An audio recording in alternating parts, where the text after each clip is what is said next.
Hazbin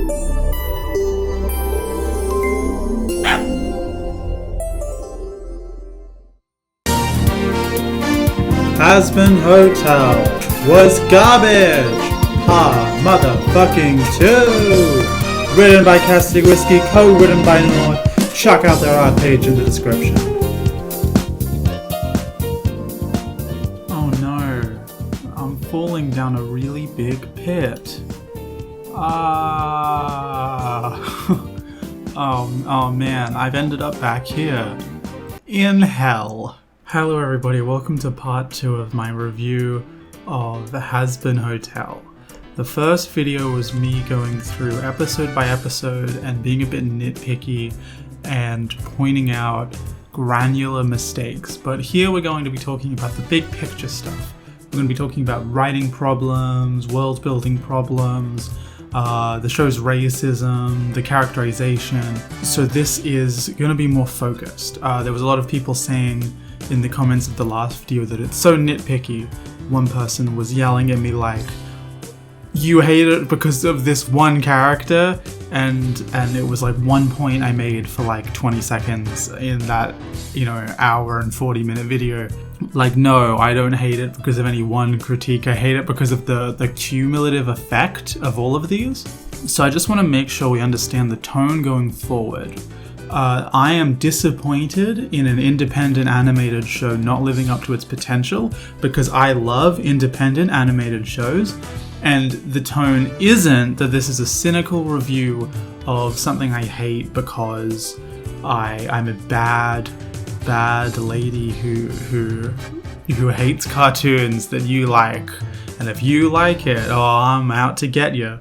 No, I have genuine critiques. I disagree with the show's ethos, the show's writing, the decisions made in the creation of the show. This isn't just me hating on something popular. Though the fact that this video, the part 1 video, did get so many views because it's a popular topic, I'm very happy about that. Welcome to the channel, everybody. If you'd be interested in me addressing comments from the last video, because it got tons of comments and barely half of them are legible. So if you're interested in me going through some of the positive and negative comments from the last video, I'd be more than happy to do that. So just tell me in the comments if you'd like that. Because honestly, just criticizing all of the silly hate comments that I got in the last video would probably be longer than this mini-series combined. With all that being said, now that I'm here, in hell, as we've established, is the lore for this video. Let's get into part 1 of part 2, general notes. Whoa, I didn't know there was going to be general notes in this video. This is so awesome. These are just some notes on the story that didn't really go anywhere else. If I'm being completely honest with you, I should have put this in the last video so it was more cohesive. But who cares? This is a stupid review of Hazbin Hotel. I'm not making anything serious here, so let's just talk about general notes. The intro to the show is terribly weak. It's just the show's name with music playing, and the hotel's pet Kiki comes in and creates the letter T. Kiki also shapeshifts into the key to the hotel and is said to be the embodiment of the hotel as said in this countdown trivia, but this is never actually talked about in the show. It's just like a silly background detail, I guess? It's like the show's mascot. But considering that independent animation is so full of animated music videos, you would think it would be so much more interesting to have something like that. Vivzie has created tons of animated music videos, yet the intro to the show is nothing special. Till death do us part, but we're already past that phase. A blank background slate and then, one layer of this animated little creature hopping on and that's it. Madrana's animation can be incredibly smooth. You know, I'm going to criticize her for being bad at designing characters, and I've already criticized her for being bad at writing, but animation, I can't diss her. Like, she's great at it. But somehow this show's intro has been outdone by Sword Art Online. The cursing in Hazbin Hotel was a major source of discourse. It's cringe, it's embarrassing, it's edgy, it's extremely edgy. The whole show is filled with the angstiest, edgiest bad boy schlock, and as a certified reclaimer of angsty teenage bullshit and art, I don't know how to defend this. Watching this show, I feel like I'm speaking to a 7th grader. Like, I'm a defender of swearing in film because sometimes there's nothing else to punch like a good old fuck you. But this is an obvious detraction from the show. Its over-reliance and overuse isn't witty or clever or even punchy. It's distractingly frequent. This is much more interesting and motivated by character. And since it's motivated by character, that means it's not gratuitous. And honestly, pretty funny how they can swear like a trooper, but nobody in hell uses slurs the whole show. Here's the jokes that I liked in the show. You know, lots of people say I'm just hating, but I did like tons of things in the first review.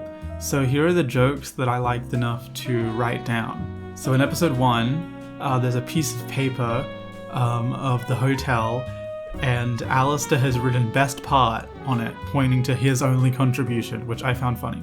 I laughed at this bit. I'm ready. Action.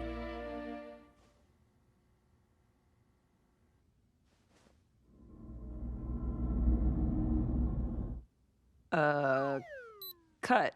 I like how in episode 2, Alistair fights Pentious and goes, "I don't remember you. You must be a really forgettable fighter." Then Pentious joins the hotel and suddenly Alistair remembers him perfectly and all the fights they've been in. It's a funny bit and it really characterizes Alistair and his specific brand of sadism, which is interesting. See how a good joke can characterize the characters in your show without detracting from it? I am here to tell you that Gary King is back on the horse. Whoa. You're back on the horse. No, I mean, I'm back on the bike. What's bike? What do you mean? What's bike slang for? Bicycle. I'm lost. Don't be. Okay. You know, they can do it. Here's proof that they can do it. You know, why would you... I really like this bit. I guess that's why Charlie called it the Hazbin Hotel. It was actually my idea. Well, it's not very clever. Fuck you. The show completely overdoes it with the swearing, so I'm just sort of applauding when it gets it right. That's basically it. Apart from the "it's me" joke I already explained in part 1, which you should go watch if you haven't. Yes. Pacing! Pacing is all over the place in the show, way too fast for most of it. I think it's cramming because there's so much plot to get into. I think this is why we need filler episodes for this kind of thing. Maybe that's a hot take. This show is in desperate need for an episodic kind of story, and because of the cramming of the lore and backstory, it couldn't really commit to either serial or episodic. Obviously, I could say the show needs more, and possibly longer, episodes to focus on everything it wants to focus on. But that's just not realistic. An 8-episode limit is an obvious studio restraint. I really doubt Vivzie asked to be limited to 8 episodes. Either way, whether or not this is due to studio intervention doesn't change whether or not the pacing is good. It isn't good. And we can debate the reason behind it, but the quality doesn't go up if you prove the studio did it, like this commenter believes. It isn't good. And we can debate the reason behind it, but the quality doesn't go up if you prove that the studio is the reason. This show does need genuine props for its style, which is very unique. It's separate to anything sci-fi or fantasy. It's an interesting blend of urban environments with hellish, but not over-the-top satanic imagery. A lot of it feels like a cool nightclub. The hotel itself is interestingly designed as an old movie theater, though they never go into the theater part of it and it's got like bedrooms and stuff. The whole thing represents hell in a way that feels so real, you don't consciously realize that they had to design it. And this isn't an often explored setting. There aren't many places to get inspiration from, so they deserve credit for how natural and real the designs, backgrounds, rooms, and furniture feel. My final note is that I like it when angel dust is animated very spider-like. It's cathartic. Okay, that's my last note. Not here.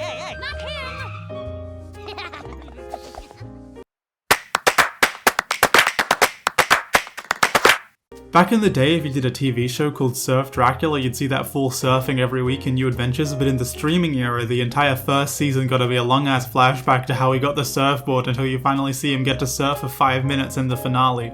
I've already covered so many of the writing problems just by explaining the show's plot, but this section is about the specific, overarching writing problems that plague the show. And the strongest of them all is this focus on world building and backstory, and not its core premise, which is rehabilitation. The show is called Hazbin Hotel, but you don't see that fool Hazbin in every week. So fucking embarrassed, why did I say that? The rehabilitation not being the main focus is unfortunate, as another focus of the show seems to be the mental health of the characters, which is relatable to the audience who watches it that seems to be mostly teens and young adults. Having a focus on rehab, mental health, addiction, sex positivity, and things real people deal with would be great for this premise. Despite this obvious goal, the show doesn't deliver on it, instead telling us a fantasy story about a war between heaven and hell. What does Angel Dust's addiction, thematically, have to do with heaven and hell's war if the point isn't that he overcomes it and proves heaven wrong? Before watching the show, I felt like it was obvious that the formula would be in this hotel to rehab demons each episode, and it would introduce a demon to rehab, the problems that go with it, and the simple formula, but it has this weird desire to be serialized and have a big overarching plot that was way too close to the foreground. It's crazy because this formula seems to be here. Pentious shows up for a fight, Mimsy shows up for an episode, this Australian bomb lady shows up for an episode, but apart from Pentious, every single one of them goes, okay, bye, and then leaves the show after their appearance. I mean, it's weird, right? I mean, Hell of a Boss, the Hazbin sister show, has the premise of each episode being an assassination or similar mission. Why doesn't Hazbin try to do the same thing? My co-writer and I both left every episode looking at each other and going, what happened? I know it would be campy to have them, like, collect friends throughout the show, but even if they didn't join the main cast, it would be good to have a growing list of people they've helped and patients who've joined, a sense of progression based on how many allies you've earned. It's like Fallout New Vegas and how your allies will come to help you in the end. Yes, Northy, you're very cute. They don't all have to change completely from bad to good in an episode. We can explore what rehabilitation means to individuals throughout the show. One person's standards might not match another person's. Goals can be different. There's different paths and journeys towards rehabilitation, and rehabilitation can mean different things. Why not explore the difference between Heaven's standards, Angel Dust standards, and Charlie's standards? How does being a princess affect Charlie's notion of right and wrong? What does rehabilitation look like for Vaggie, who's dealing with a violent past, and Angel Dust, who's dealing with a drug addiction? How are they different? How do you rehabilitate Angel Dust when he's still dealing with the source of his problems, Valentino's abuse? If rehabilitation, in Heaven's sense, is about moral biblical sins and not about, Alcoholics Anonymous meetings, how do we decide which morals are fair? What if it's impossible to be moral from circumstances like Angel Dust? He was a mobster in real life, born into a crime family and raised that way without a choice. Does he deserve to go to hell for the sins of his father? How does each character conceptualize rehabilitation? How did they come to that mindset? Is it a good mindset? Is it healthy for them but not others? Is it unhealthy for them? We can show positivity as well as questions. In a world ridden with illness and substance abuse, showing how people in Hazbin overcome that would help people and really hit home. That's the kind of show we could be watching. Wouldn't you much rather watch a show grappling with those kind of questions and more?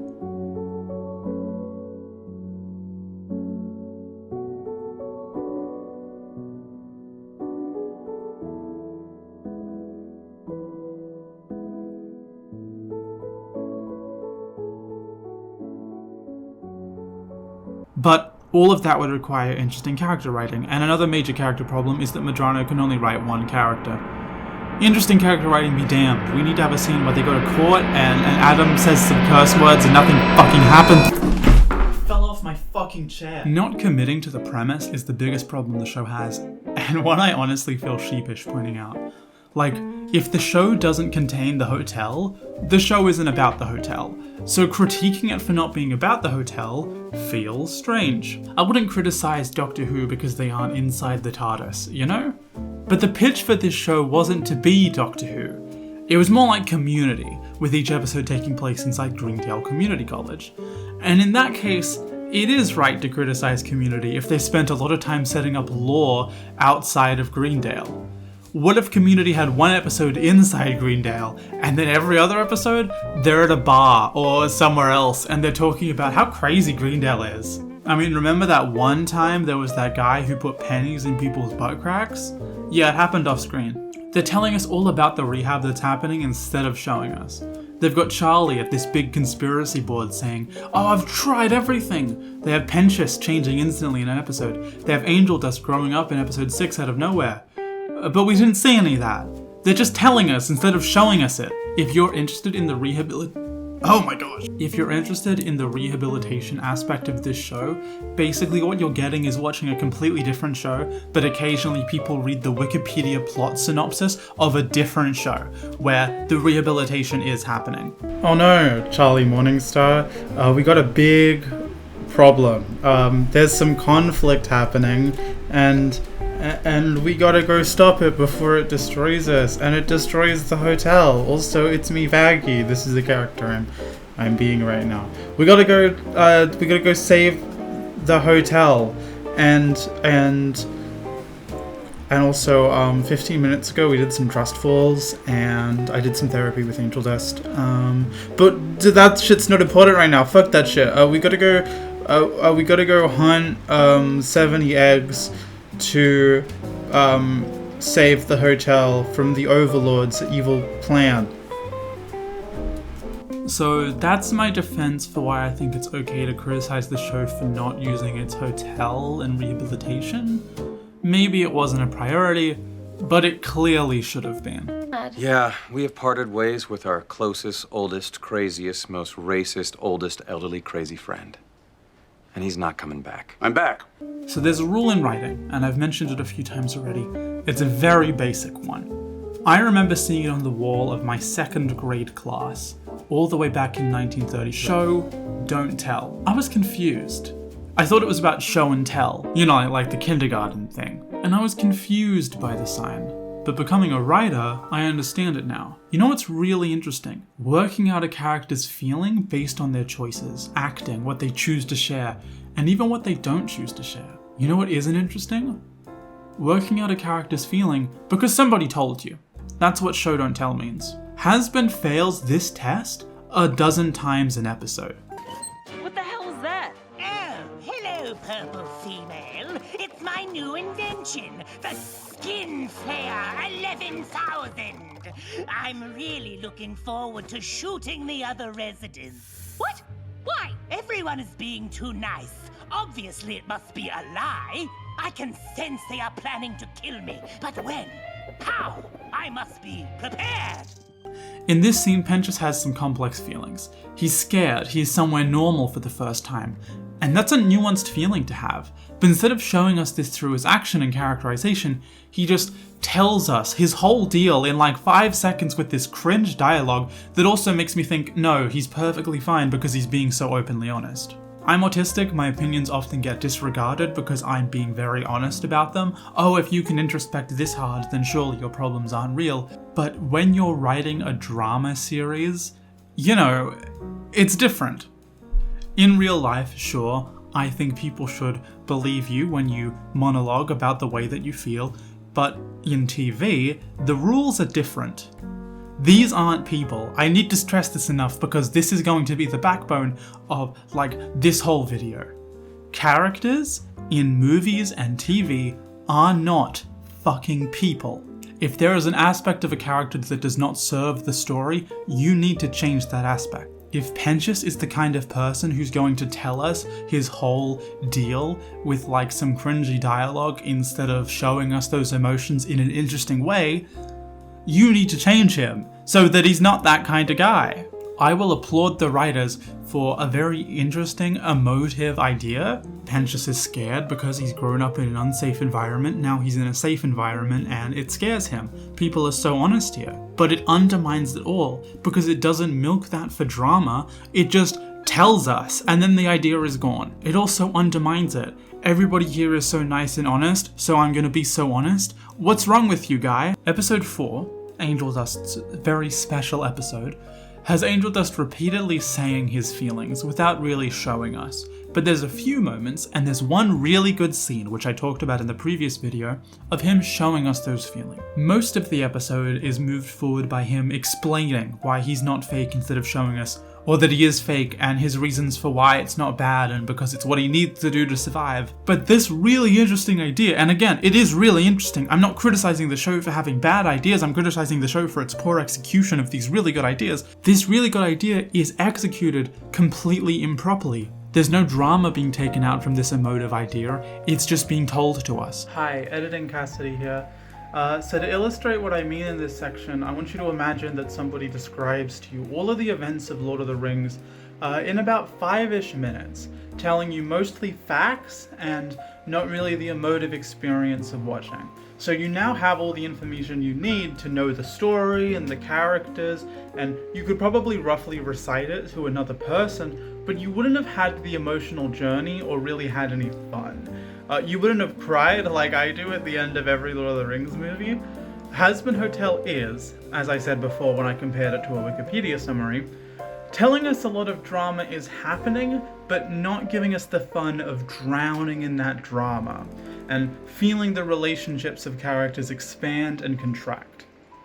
The difference between Lord of the Rings, with its music, its great acting, its lovely visuals, and a guy in the bar just telling you what happens, is that one of those really breathes, and the other just doesn't. This is subjective. Maybe you find more dialogue and people talking about their feelings really openly to be more dramatic.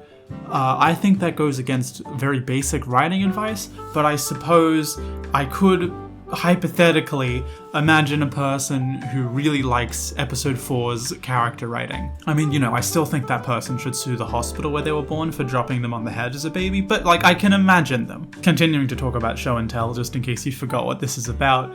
Alistair, he's so scary, but he isn't making us scared, you know? He isn't showing that he's scary by making us feel fear. He's telling us he's scary by drawing a big monster. You don't get to be shown how scary it is. You're told in this like very obvious, over-the-top manner. It makes him feel weak and not as like scary cool as he could have been. You know how in Alien the monster is scary because you can barely see it? It lurks in the shadows. You can only see little glints of light going off it. It could be on any shadow on the ship. Where's the alien? What does it look like? It's terrifying. But then you do see it near the end of the film, and it's just a guy in a costume, and you're like, okay. Then the finale is a little less scary. It's like that. Alistair is pretty scary when he's threatening something, but then when he actually goes into his monster form, you go, oh, that's a drawing of a deer, and also Aliens is so much better. In episode 4, Husk refers to himself as the wise old bartender, trying to do a trope of identifying what character archetype you are. If you're lying to me, if my father isn't coming, if a car pulls up and anyone other than my father steps out, say an actor or you in a wig, if you try to pull any Ferris Bueller, Parent Trap, Three's Company, FX, FX2, The Deadly Art of Illusion bull, I will beat you. And there will be nothing madcap or wacky about it. But he isn't a wise old bartender. He's not the wise old bartender cliche. He's never been characterized as a wise old bartender. We were just told that. His characterization up until this point has been a gambling alcoholic who doesn't want to be here, not a wise old bartender to listen to their problems. Instead of showing us the characterization they want, they're just telling us that he's a wise old bartender and then showing us something completely different. I sounded like the nostalgia critic for a second. They gave him a bat credit card? Do you guys think Nostalgia Critic is into pheromone play? Alistair tells you that Charlie has daddy issues in episode 1. He tries to work through her daddy issues by fixing you. But honestly, from what we've seen, it's more like she's got a mummy complex. Because in episode 1, she gets a call from her dad and it's completely normal. Princess is a bleeding heart who wants to solve everybody else's problems except her own. Is she? Is she really? Because I'd love to see it. Stop telling me and Here she says she's gonna call her dad, opens the phone, scrolls, and then Husk says, What's the holdup? You got daddy issues? No, we just... What's the matter? Why are you taking so long? Have you got daddy issues? When she didn't even pause for a fraction of a second. I mean, I didn't even realize she hesitated like the 3 times I've watched this episode. I'm only saying that she hesitated because the show is saying that, when really, she didn't. Even if she had paused, it's normal to take a breath before calling someone. I worked in telemarketing for like a month, and I had to like take 2 or 3 minutes between each call just to work up the energy to press the call button. So like her taking half a second, I'm like, yeah, I get it, girl. If you want to save me from having to work in telemarketing again and having panic attacks every single day, you should like and subscribe. So even if she had paused, it's normal to take a breath before calling someone. And honestly, it must be hard to find this contact when the list is full of the word egg. And honestly, I didn't even see that she had her dad on the page because it went by so fast and the eyeline was in the center of the screen. So all I saw was egg. This is what I mean by show don't tell, and if I wanted I could watch the show like another time, which I'm not gonna fucking do, and count every single time we get pointlessly told a piece of information that it would have been far more interesting to see instead. But I'm not going to do that to just waste your time with a comprehensive list. So let's move on. Hazbin Hotel has a serious problem with its lore. I highly recommend you read the I highly recommend you read the Doc Burford article, Lore is a Trap and Will Kill Your Story If You Let It. Absolutely great advice. Lore has killed my story. It's why I'm not really working on Interstellar anymore. If you're one of the like 6,000 people who watched part 1 who haven't watched any other of my videos, Interstellar was a short film collection I worked on for a little bit. I thought it was going to be my magnum opus, but Lore killed it, just as Lore has killed Hazbin Hotel. That's my really dramatic voice. I'm going to be covering some of the same territory here, but it's a good article. I recommend reading it. If you're a beginner writer, as some people in my comments have come to me for advice, you should read this with an eye towards your own story. If not, you should go read the article thinking about how it applies to Hazbin. Beginner writers start wanting to ignore the important things like drama, characterization, plot construction, and skip straight to the easy things. Beginners and talentless hacks, I'll let you decide which one Hazbin is, both have something in common. They love lore. Medrano has been working on the world of Hazbin in one form or another, be it student films about demons or her furry webcomic Zoophobia, since, as far as I'm aware, like 2010? Lore is appealing for Hazbin because all the characters get their funny little backstories, but as we'll see in the world building section, the lore of the world is not very thought out. Hazbin lore is all about its characters. Angel Dust's secret backstory, Alistair's secret backstory, Lilith's secret backstory. But lore isn't story. Lore isn't story at all, and as Doc Burford says, it's barely even storytelling.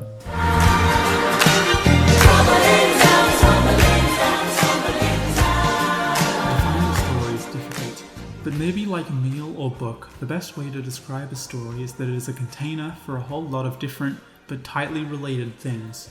You take peanut butter, jelly, and bread, put it together, and you got a sandwich. You take narrative, lore, character, plot, put it together, and you get a story.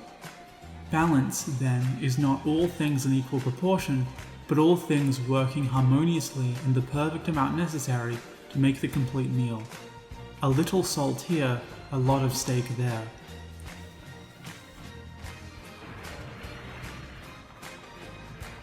People respond to stories because they're emotional, and the more information you have to impart at the expense of emotion, the less interested the audience becomes.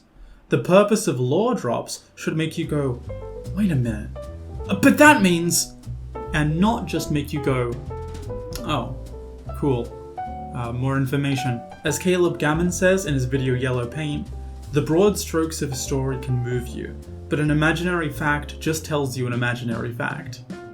What a great line. Lore drops have become a stronger part of web content with the rise of FNAF story, theorizing, web community, fandom, speculation, content industry. Lore drops don't make the show more emotional or relatable or show us the characters' problems. But they do make the show more like FNAF. What does Vaggie being a secret angel do for the story? It causes the tiniest bit of drama between Charlie and her, and it makes her look like a bit of an idiot. Clearly the writers saw stories where somebody has a secret and copied the surface level parts of it without knowing what makes a twist like this work, which is that it has repercussions. Vaggie's repercussions start and end at Charlie's frown, and those consequences end half an episode later.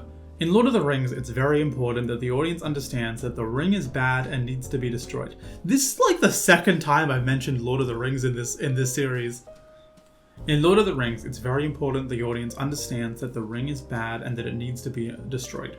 But giving us the history, the lore of the ring, isn't going to create emotional primacy or stakes. Showing us what it does and its implications and making it clear in your story that the ring must be destroyed, that's the story. Hazbin Hotel has a motivation problem, not just in its characterization and debates, but the whole story. The implications of any single motivation aren't explored. Charlie wants to stop extermination, but why exactly is she the character we're using to explore this story? When you care about the story, then you can do lore. I did not give a toss about Elden Ring before I beat the whole thing with my girlfriend and liked it enough to want to learn more, reading and discussing and listening to bits of the lore. I cared about Lord of the Rings' emotional story before I cared about learning what a Palantir is. If the movie stopped to explain what the Palantir is and its history, I'd have been bored out of my mind. The Palantir were made by Noldor in Eldamar, likely by Fëanor himself during his time in Aman in the Years of the Trees, and then given by the elves to the faithful Númenóreans who kept them as heirlooms until the fall of Númenor during the late Second Age. Then 7 of these stones were rescued and brought to Middle-earth by Elendil and his sons and set in well-guarded towers throughout the realms in exile. Then the Dunedain placed the stones on... But now that we both like the story, when the Palantir shows up on screen, me and my girlfriend jump up and go, "Holy shit, it's the Palantir!" because we find that funny because we're freaks. The stones were housed at these locations: Anomenas, Amansul, and Elasterion in Arnor, and Osgiliath, Orthanc, Minas Ithil, and Minas Anor in Gondor. Hazbin's lore is trivia. They're writing all about the story, but they're not writing the story. Does that make sense? I don't care about if Charlie seems like she's got daddy issues. I want the drama of her daddy issues. I don't care if the angels have vibes of supremacy and oppression. I want the drama of them being oppressors. I don't care if Vaggie is an angel, if maybe Alistair has some kind of deal with Lilith, if Charlie was dyeing her hair the whole time, because I don't care about these characters. You know what I did care about? I cared about Anthony. I cared about a dramatic scene where a piece of emotive, relevant backstory is revealed to humanize and unmask a character who usually hides behind emotional walls. That wasn't lore. That was story. That was drama. Vaggie is secretly an angel? That's bullshit lore. Drama ensuing from Vaggie's reveal is that Charlie and Vaggie have an off-screen fight and then resolve things on screen after one conversation. This isn't drama, it's fucking boring! So, as Caleb Gammon says in his video Yellow Paint, the broad strokes of a story can move you, but an imaginary fact just tells you an imaginary fact. Speaking on the dialogue is generally kind of clunky. In the previous video I made fun of parts where the Seraphim instantly assumes correct information out of nowhere, but it happens a lot. It's not a one-off thing. There's lines that you'd think were written by mystical rats like 3 times an episode. There's one line where Lucifer says the angels aren't as open-minded as you'd hope, but for some reason this line is written, "and they aren't very open-minded as you'd hope," which is bizarre English and kind of like the opposite of what they're trying to say. They aren't very open-minded as you'd hope. Like, you hope that they aren't very open-minded? What are you talking about, Lucifer? No, we want the angels to be open-minded. So apart from being clunky, there's no other way for me to put this. The dialogue is really Reddit sometimes. Saw that you went to my manager. Low blow, Karen. I spoke on this at the start, but the story has been in Madrana's head for a long time, so the series frequently has in-jokes and references that don't make sense to us, normal people, because we haven't had years of head content from the show. Madrana has been drawing her characters for years. There's an anecdote on the wiki page for Angel Dust that she drew him so often in college, her peers would frequently notice. In my overly lore-heavy short film collection Interstellar, there's several bits where things happen or lore gets dropped that has big implications, but the audience doesn't really understand this because I never use them for drama. When Lodo Kuznetsov gets on a ship and then it flies into a space station and then gets converted from a ground to space ship, from a space to spaceship, if that makes sense, you learn that this is a sort of less technological civilization where they have to have this conversion happen, and you also get to watch a cool spaceship get transformed by big robot arms. So it's not very good, but there's like 2 little bits you get there. And then if you're interested, you can go DM me, because I was like, 17 and I was responding to all my DMs asking about the lore, and go, what's with that? And I would have told you, oh my gosh, right, so here's how all of the spaceships work in my stupid sci-fi world. So there's this background lore, and it lets you have a cool sequence where a spaceship gets transformed by robot arms, and you also get this vibe to the setting that it's a little low tech for a spacefaring civilization, which aids the sort of cyberpunk, high tech, low life kind of thing. And in Hazbin, when you learn that there's a town full of cannibals, and if you sing a song to them, they'll fight for you and instantly resolve the plot, you learn that it's really easy to kill angels, the main antagonists. They're actually really weak and the stakes are really low. And you also learn that there's a town full of cannibals. What I'm saying is that both of these are bad examples, but in one of the examples, you get to look at a cool spaceship. So yeah, the series frequently has in-jokes and references and little bits of lore that don't make sense to us, because we haven't had years of head content from the show, which is the exact curse that happened to my web show Interstellar. Madrano has been drawing her characters for years. There's an anecdote on the wiki page for Angel Dust that she drew him so often in college her peers would frequently notice. She's writing the show as if we have attachment to the characters and concepts, but we don't. She does. The audience does not. She's writing the show as if it has attachment to characters and concepts that the audience doesn't have. When they reveal Angel Dust's brother one day, they can act like it's this huge deal, and everyone who hasn't seen the Spider Brothers concept art is gonna go, who's this guy? It's like the Glup Shido Star Wars thing, where some guy will pull off their mask and it's like, oh my gosh, it's this guy from episode 38 of the kids show they made about Star Wars. And, Star Wars fans are going to lose their shit and everyone else is going to go, who's this guy? Who's Glup Shido? Why'd Glup Shido show up? So one day they're going to Glup Shido with Angel Dust's brother. He's going to show up, and then everybody who hasn't seen his concept art on the Hazbin wiki is going to go, who's this guy? Angel Dust has a pig, for example. It's got like 2 appearances. It's never explained. You just go, wait, he's got a pig? That's the setup, and then the reminder is, oh yeah, he's got a pig, and then the payoff is that it never shows up again. Alistair in episode 2, he's got a mug that says, oh dear, because he's a deer furry, which is cute. There's that intro dog Kiki I mentioned in the last section. Maybe it appears as an Easter egg in every episode, but I saw it like 3 times, and I've watched the show 3 times, so to me it feels like they just wanted a cute fuzzy mascot, but they ran out of space. The wiki says Angel Dust speaks Italian. That never comes up.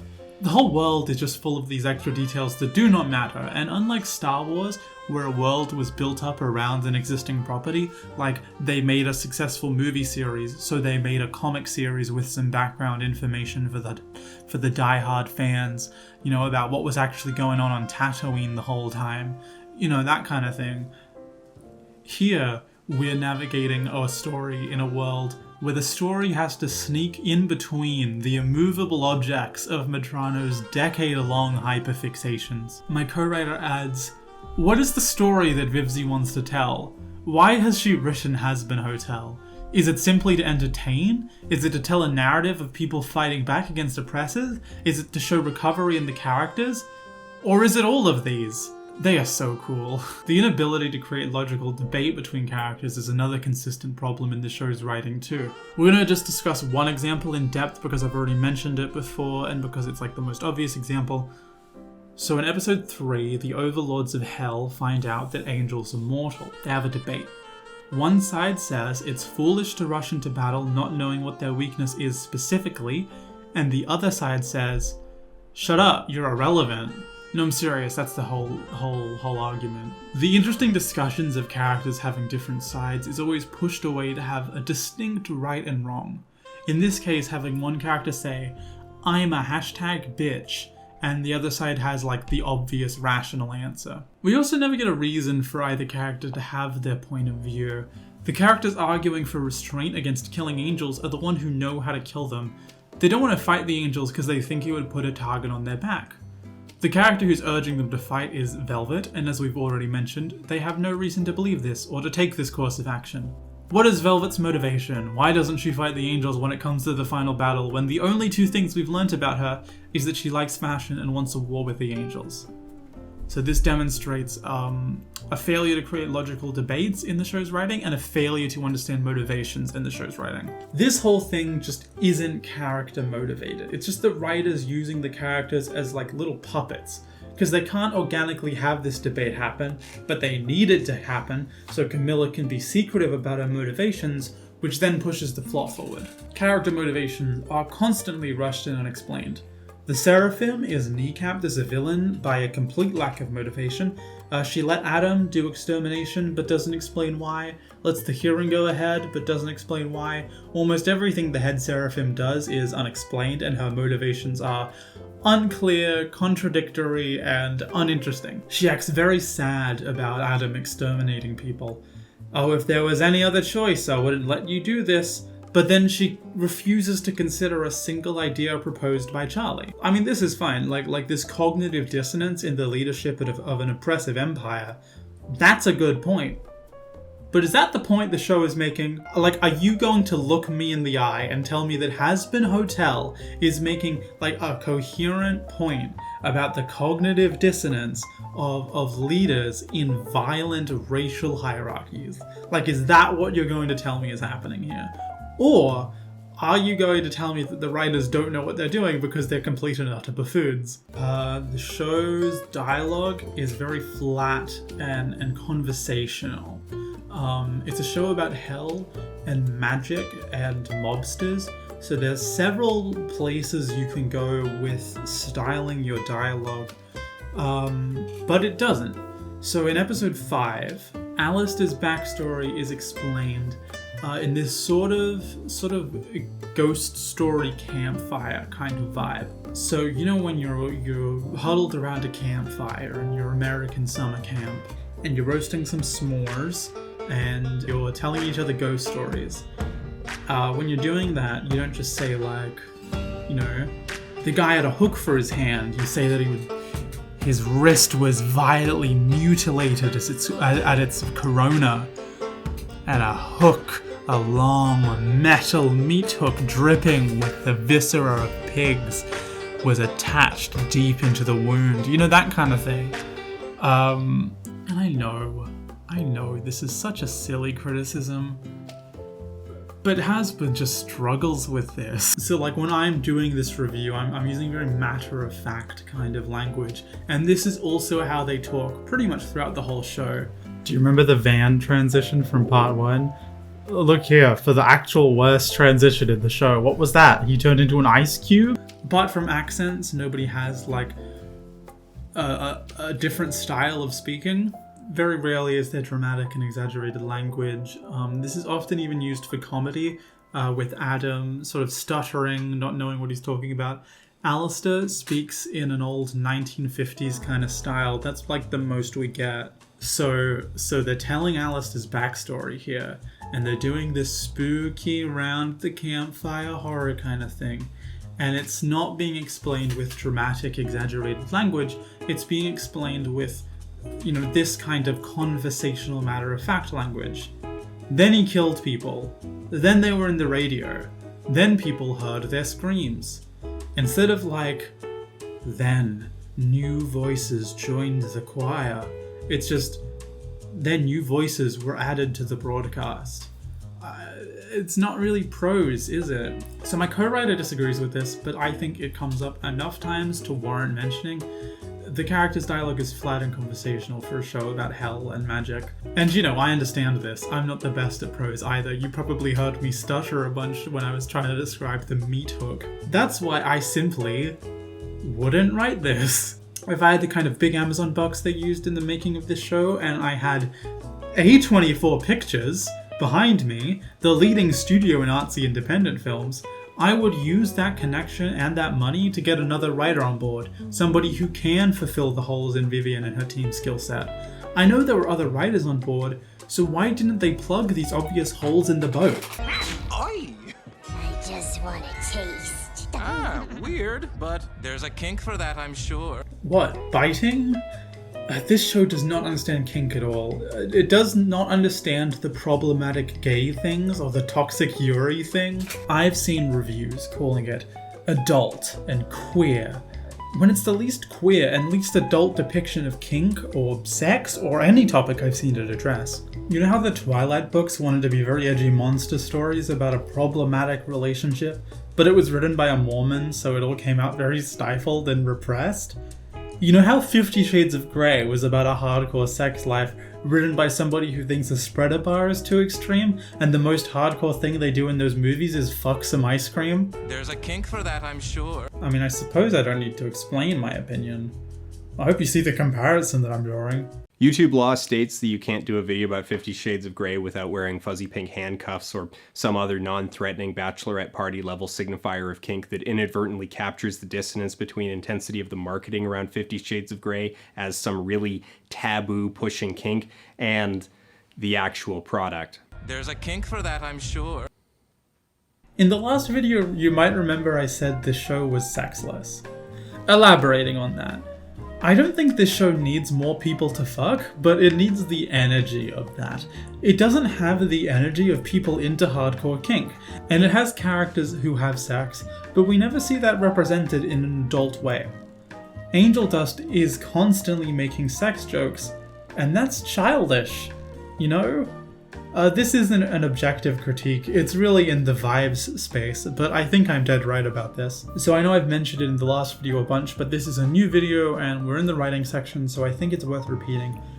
But the show suffers from a million intrigue plots and hanging threads with no clear resolution and no clear themes. Oh yes, I haven't reviewed media on this channel for like 3 years, but don't think I've stopped caring about themes. I understand that they had to work with what they were given, but if you're given less episodes, then you should try to put in less of your world instead of trying to jam it all in. Worst of all, it's boring. It has nothing to say, and it says that nothing badly.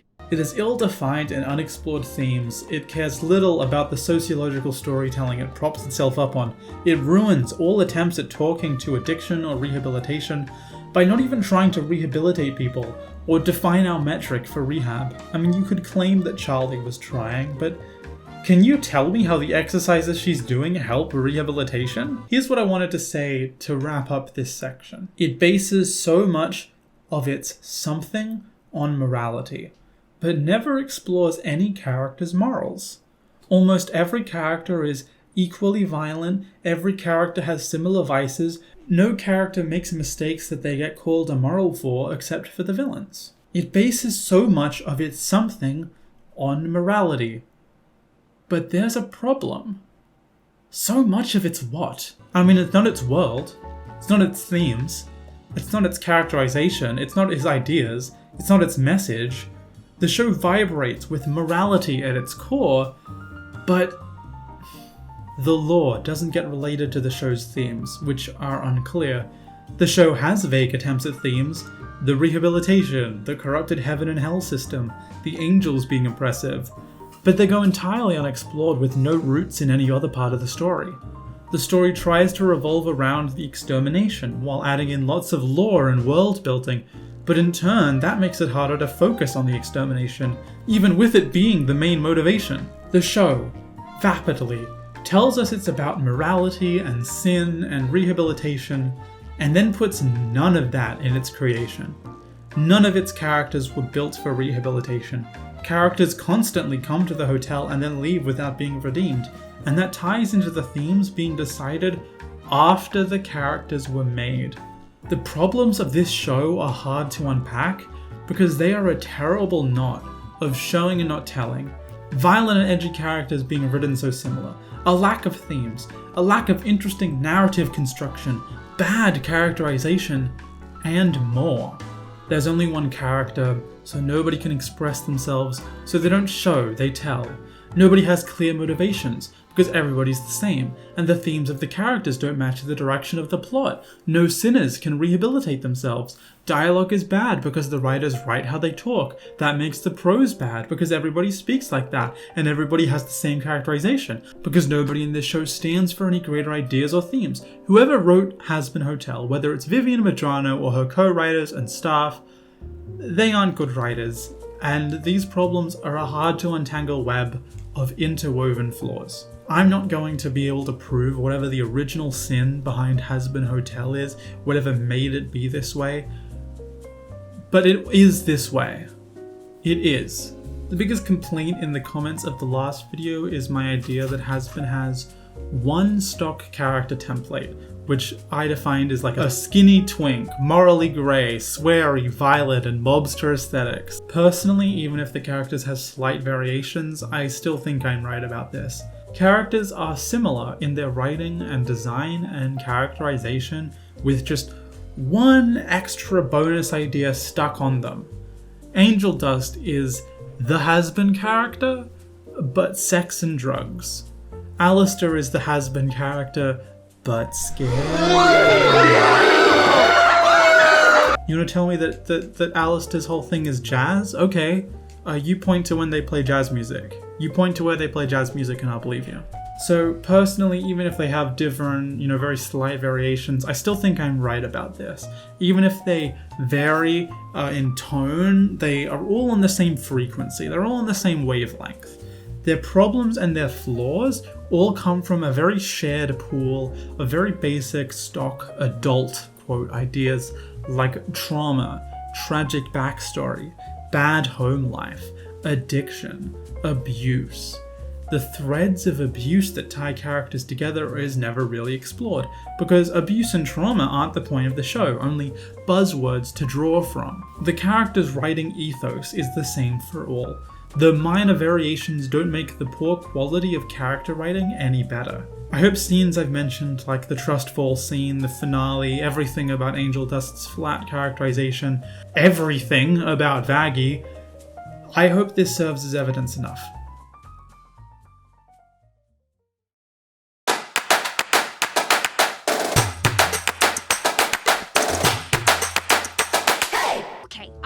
Warm weather clothes and my cold weather clothes. I have a light jacket, flat jacket, and rain jacket. Wait, does it rain in heaven? Okay, so the world building and the writing surrounding it is so bad that it kind of needs its own section. World building should be part of the writing process, but this show has this like sociological storytelling going on, so the world building definitely needs its own criticism. Okay, so why is everybody in hell gay, gender non-conforming drug addicts who like BDSM and not like bankers or politicians or Hitler? Hitler's not in it. Hitler isn't in hell. There's more gay characters than Nazi characters by an infinite percent, because there's no Nazis in hell. There's just a buttload of gays. Hitler's probably in heaven, because from what I can see, everybody in heaven is just these fucking white people. Peter sings, everybody's attractive here. Yeah, okay, buddy. I'm really angry about Saint Peter in this, but I will save that for its own section, so just you wait. One of the major points of the show is that they don't really know why someone goes to heaven or hell, but all of the people in hell end up being the same kind of people. This is an astute point my co-writer made. It's using heaven and hell as a jumping off point to show a flawed system, but they do that poorly. There's nothing the discrimination is based on, because they don't know why people are in heaven and why people are in hell.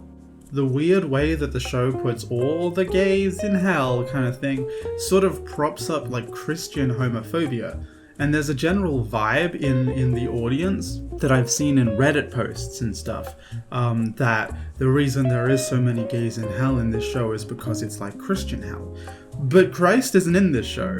As far as I'm aware, they don't really even say the word Christian. It's not the Bible.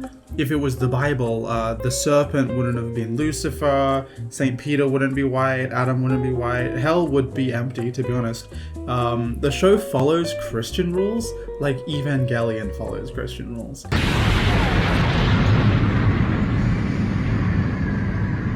This isn't Christian heaven and hell, this is pop culture heaven and hell, where anybody goes up or down depending on the author's opinions, and so far it kinda looks like the Ubermensch are in heaven and the gays are in hell. I'm a lesbian, by the way.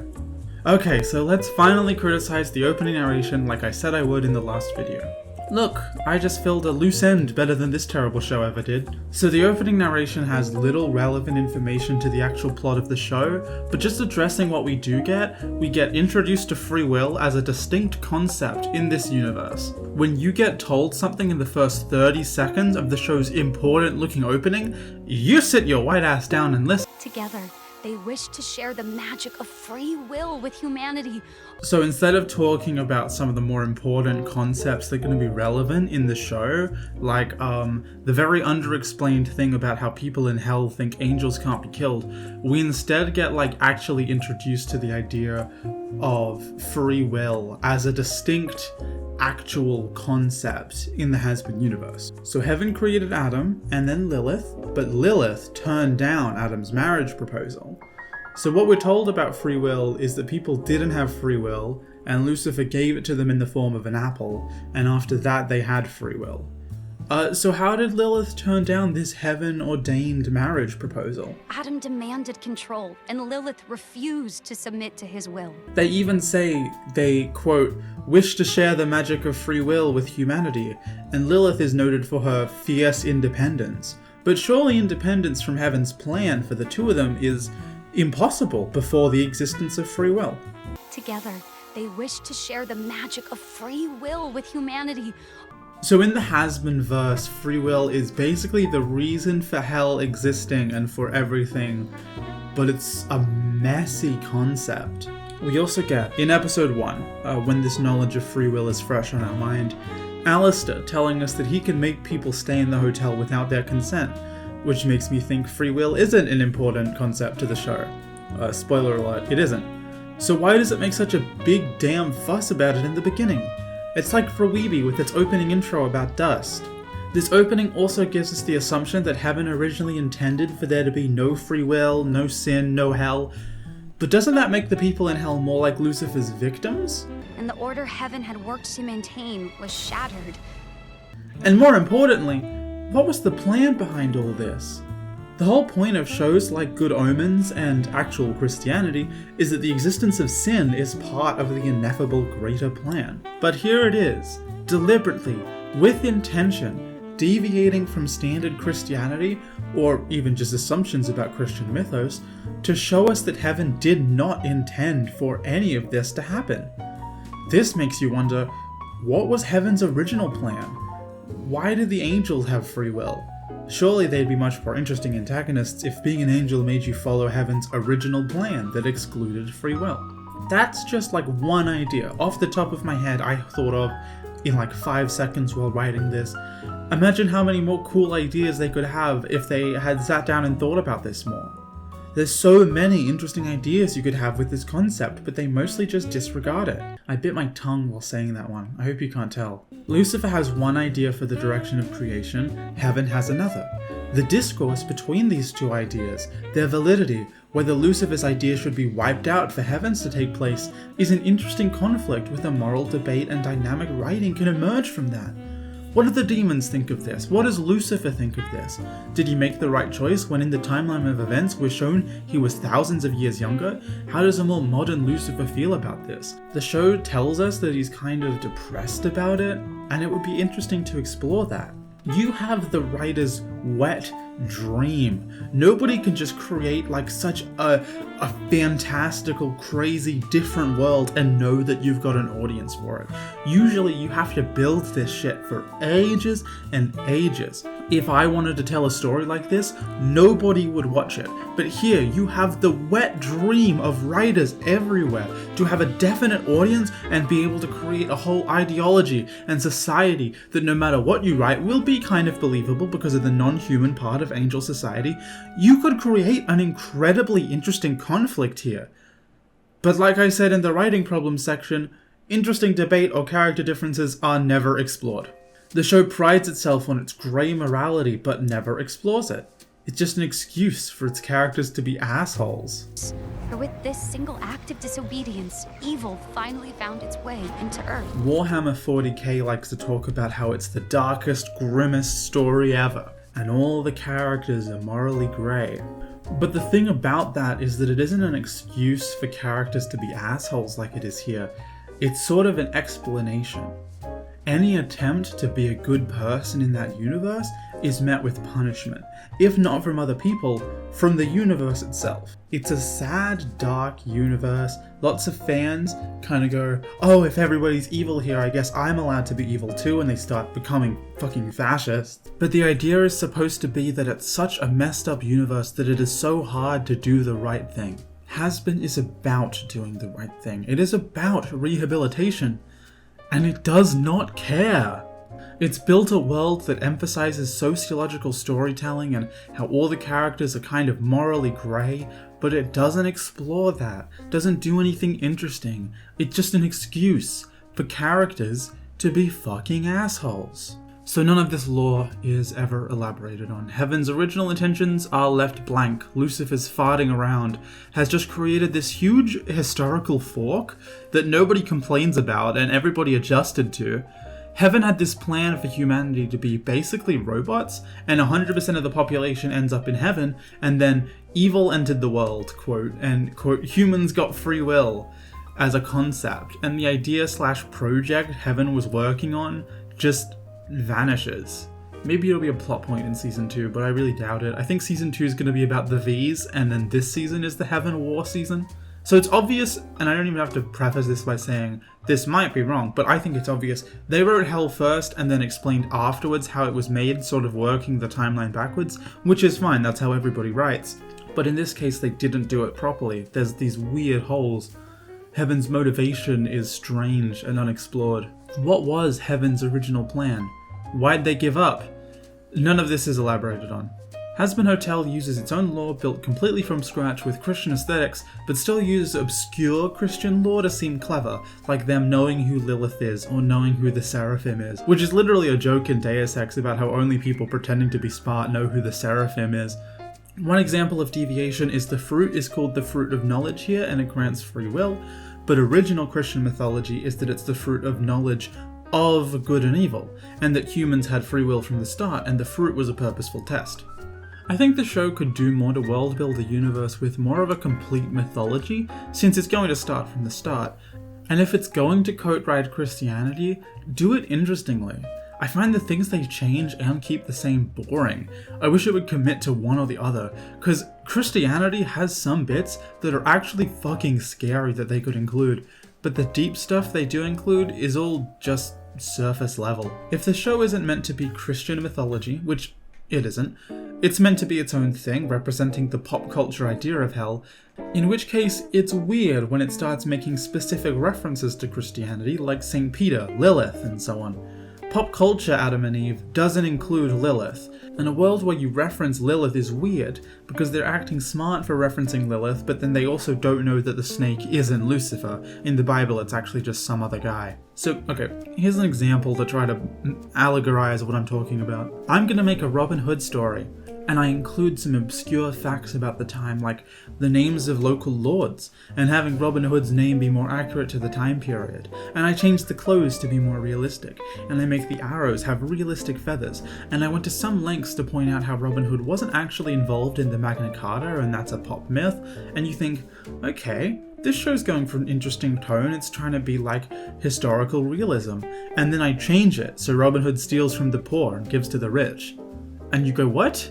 Wait, so why are they even telling this story? It'd be a tonal problem for you, right? That's sort of what we've got here, this contradiction between trying to call specific attention to lots of elements and go, hey, this is what our world building is based on. Here's some niche parts of the Bible you haven't heard of. And then taking the obvious parts of the story everybody knows and changing them. I don't think this is a big deal. I don't think this actually needs changing. I simply want to point out the consistent, inherent to the world building of this show that starts with its opening narration, making me go, oh hey, they remembered Lilith. Oh hey, it's the Seraphim. Oh, that's not the right snake. Oh, that's not what the apple is called. They also say that with the introduction of free will, evil finally found its way to Earth, and it depicts this as a monstrous entity coming from some other world. For with this single act of disobedience, evil finally found its way into Earth. This feels weird. Evil is something outside of what currently exists but then became real? Or it was allowed to enter when humans got free will? Or is this a metaphor? This show is saying that evil is inherent to free will? Did the Seraphim have free will before humans? I mean, they're your series antagonists. They're evil, right? Lucifer isn't evil, and he existed before evil, but he's left as the king of hell? So evil didn't exist before Lucifer gave them the apple. It's strange, right? So finally moving on from the opening narration, guys, the angels are identical to the demons. I got a comment in the last video. They said that I had criticized the Seraphim for not being incomprehensible, for being very normal, just sort of furries. The comment said, how can you criticize them for being not like real angels when you haven't seen an angel? And it's not about that. It's about the vibe that they give off. They're your series antagonists. They should be way cooler than this. Sup? Okay, well... I fucking got you! Did you fucking see that? Pretty fucking hardcore, don't get me wrong. I got you again, bitch! Good shit. But it's such a bummer, man. Everything down there is just so... Ew. Now as I looked at the living creatures, behold, a wheel was on the earth beside each living creature with its 4 faces. The appearance of the wheels in their working was like the colour of beryl, and all 4 had the same likeness. The appearance of their workings was, as it were, a wheel in the middle of a wheel. When they moved, they went toward any one of 4 directions. They did not turn aside when they went. I lifted up my eyes and looked, and behold, a man clothed in linen, with a belt of fine gold around his waist. His body was like beryl, his face like the appearance of lightning, his eyes like flaming torches, his arms and legs like the gleam of burnished bronze, and the sound of his words like the sound of a multitude.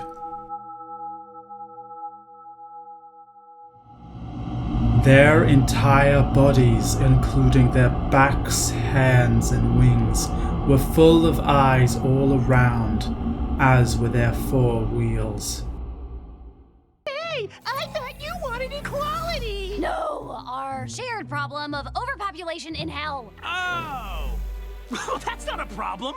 We got that covered. Loot, how many demons did you kill this year? Got a good 275 this year, sir. 275? Whoa! Badass! Awesome job, Danger Tits. Pound it. Angels are terrifying, man. All their appearances in actual holy books have them telling people, don't be scared of me, please don't be scared of me, as their first introduction. Their descriptions are impossible, non-Euclidean, incomprehensible beings. They worship a dead guy nailed to a stick. Their god is literally a corpse, often depicted as a sacrificial lamb. A dead god being worshipped is propelled 40 years of Warhammer art, but you couldn't find a single way to make the angels scary in this show. Angels should be scary and inhuman. They should have motives, but be incomprehensible.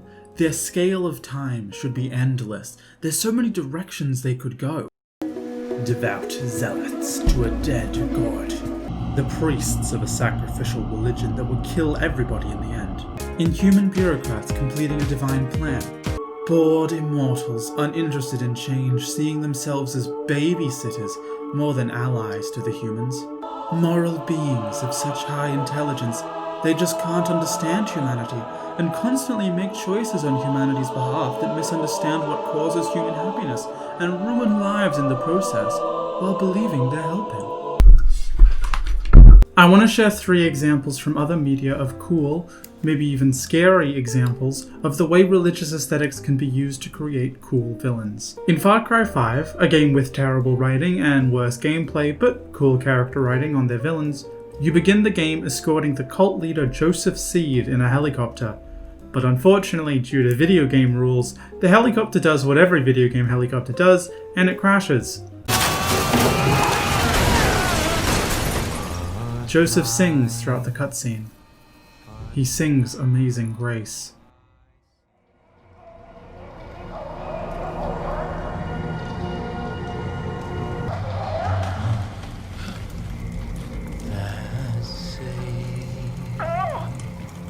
Come in, over. A wretch like me. Please, are you there? Is somebody there? Please. I told you that God wouldn't let you take me. Please. It's chilling, at least to me. The soft but imperfect sounds, his rough voice, the cruelty masked as devotion, the way it sets up an excellent villain for the rest of the game. It's not a great game, but this is a great sequence with amazing sound and voice acting. The way he says lines like, "No one is coming to save you," in such a perfect, realistic way. It's just phenomenal voice acting, and I love it. In Myst, after loading up the game to record this footage, trying to go through a door, realizing you need to solve a whole puzzle, finally getting into the jungle segment of the game, and then having to fix some pipes to get where you're going, and then realizing you also don't know where you're going, so you get lost, and then you give up recording your own footage, so you just take some from YouTube. There's 2 brothers in Myst, and they're kind of tyrants over these other worlds contained in special books. In this jungle world, you can find that they've used their advanced hologram technology to build some sort of altar with their face, chanting in a language to trick the native people of this jungle into thinking they're some kind of god. He's built a device to make him seem like a god, Wizard of Oz style. You can find gold they've stolen and stashed elsewhere. This doesn't port the best to Hazbin, but it's just another kind of cool example of how you can use religion to comment and accentuate the aesthetics of your series. This guy isn't pretending to be a demon, and he isn't different to a human. He's a violent human tyrant pretending to be a deity to profit. He's just like Adam in Hazbin Hotel. Finally, in the D&D web show Dimension 20 Fantasy High, I want to highlight the music choice for Kristen Appleby's introduction. Valley.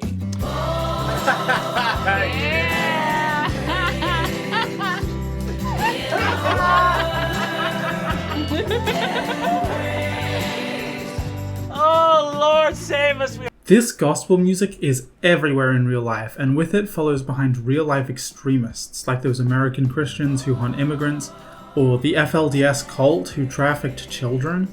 How cool would it be to use this kind of gospel worship music for villains? Just turn it on its head, subvert it. They think they're doing good while they're actually completely evil.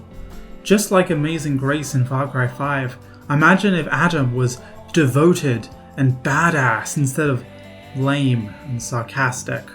Or he could keep his casual, sarcastic attitude and maybe even be a bit lame on purpose, but he's got more of the vibe of a youth pastor. You know what they say? There's no hate like Christian love. Here I've presented to you maybe a dozen ideas for different ways to make angels interesting, and it wasn't hard at all. So why does Hazbin do none of this? I'm not saying they have to use my ideas exactly, I'm asking why ideas I had in 5 seconds, they didn't also have in 5 seconds and then find something better. I've put more work into the aesthetics of the angels than the writers actually have. Of course, character designers and animators, I'm not making fun of them. They've obviously spent hours and hours working on this, but the writers have spent absolutely zero time thinking of any ideas for the angels, where in 5 minutes you can see a dozen ideas very easily present themselves. No matter which direction angels choose to go, they should be terrifying eldritch beings. And here's what we got instead. I got you again, bitch! We have Valentino and the TV guy and every other character in hell to be smug assholes who curse a lot to antagonize the series' protagonists. So why are angels exactly like this and not a real force? Imagine how much cooler the angels could be if they weren't just carbon copies of the demons. Like, if you like this show, if you are actually a fan of this show, I am not criticizing you. We are working together to improve the show that you like. Imagine how much cooler the show would be if the series antagonists were so much cooler and represented cool ideas. Before you leave a comment saying that I'm just a hater or whatever, think about it. Don't you want the show to be better? You deserve better. I swear, you do. If the angels weren't just carbon copies of the demons, just imagine how much cooler it could be. If you want to represent a corrupted system, having the oppressors being shown as corrupt by being the exact same as the oppressed is a bit weird. Like writing a story about a slave revolt where the slave masters are identical to the slaves. Why are your series antagonists, the entire faction of heaven, so bland when they could represent something real? Good Omens presents angels as a death cult, who want to cause the end of the world as soon as possible so they don't have to keep working, who know nothing about what it's actually like to be human, and are scary, but gullible. They represent devotion to a death cult. They represent a certain kind of fascism. And just while we're here, here's a bit where John Hamm as Gabriel swears, "Averted the war." Well, I think the greater good. Don't talk to me about the greater good, Sunshine. I'm the Archangel Gabriel. and it's way better than anything Hazbin does because it's motivated by ideology. Like, he's got an actual purpose here. Like, he says, don't talk to me about the greater good, because he actually believes in something, which Adam doesn't. As far as we know, Adam does not believe in anything. The Good Place represents their angel-like beings as such goody two-shoes centrists. They compromise on any plan, allowing the demons in that show to convince them to do absolutely anything, while they instantly give up all of their power to the first person who asks for it so they can go, quote, retire, the show's nomenclature for dying. Notice how these are both unique spins on inhuman entities, while also representing a real human problem. They also represent fascism in a way. They represent the way that being complicit and compromising can actually lead to worse outcomes for the people you're supposed to protect. Hazbin Hotel is supposed to be about the oppressor relationship between heaven and hell, and yet it doesn't say anything interesting about the relationship between heaven and hell. It doesn't say anything interesting about the angels. Good Omens and The Good Place both have lofty goals for their stories, far above just talking about what I'm discussing here, but Hazbin Hotel specifically sets its story on this theme and is outperformed by these two shows' much more subtle ideas. In Hazbin Hotel, the world building around the angels is world-shatteringly weak. Token attempts are made to have them represent the idea of supremacy, which get no attention by the story and are quickly brushed aside, and the inhuman spin is completely missing. The angels are essentially just guys, just demons with a different coat of paint.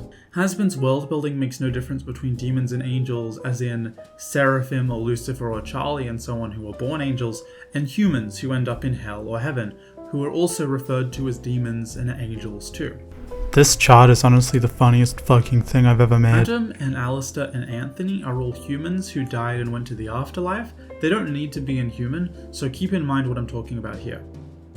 With the theme of demons being oppressed by heaven and this theme of supremacy, angels and demons being the same with a different lick of paint is actually kind of a good choice.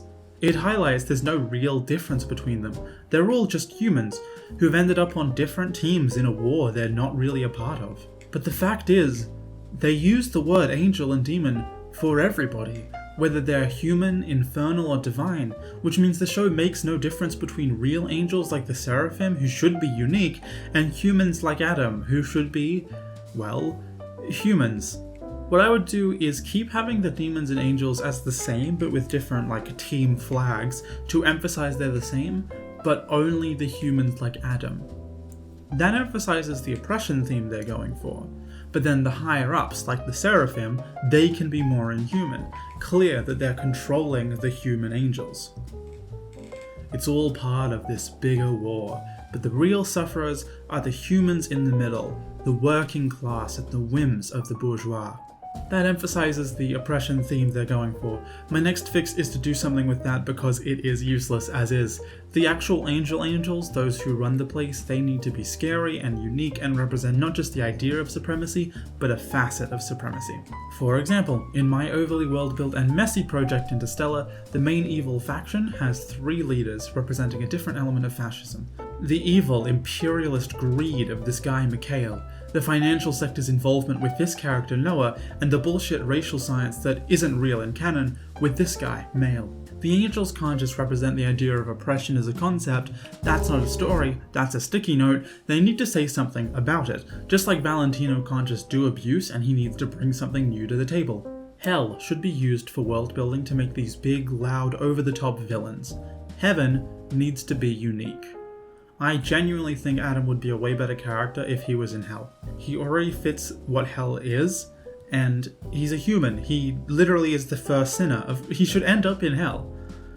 He could represent something tangible in Hell instead of these sort of overlords we don't really know anything about. I saw somebody say angels aren't supposed to be the series' antagonists. They're supposed to be a force of nature, a punishment for sin, and a punishment for Charlie not redeeming people. They follow this up with, a hurricane isn't a villain. This person is half right. A hurricane isn't a character, but they are the antagonist, the cause of conflict in the story. And I 100% agree, the angels should be a force of nature in this show. So why aren't they? You choose which one's better. No, I don't want to. You can embarrass yourself with these terrible takes, fuck you. They had an opportunity to do something great and they didn't.